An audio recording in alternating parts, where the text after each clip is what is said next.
ஒரு நாள் இவர்கள் பேசுகின்ற மொழி மாறுபட ஆரம்பித்தது. ஒருவர் பேசினது மற்றவருக்கு புரியாதபடிக்கு அந்த இடத்திலே ஒரு குழப்பம் ஏற்பட்டது.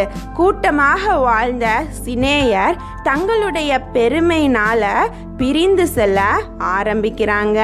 அந்த இடத்துல மொழிகளை தேவன் தாறுமாறாக்கி போட்டதுனால அவங்க கட்டின கோபுரத்துக்கு பாபேல் கோபுரம் என பெயர் வைக்கிறாங்க.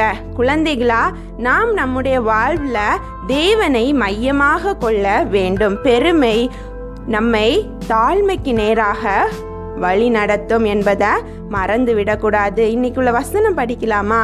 சொல்லுங்க. பிலிப்பியர் 2ஆம் அதிகாரம் 3ஆம் வசனம். ஒன்றையும் வாதினாலாவது வீண் பெருமையினாலாவது செய்யாமல் மனத்தாழ்மையினாலே ஒருவரை ஒருவர் தங்களிலும் மேன்மையான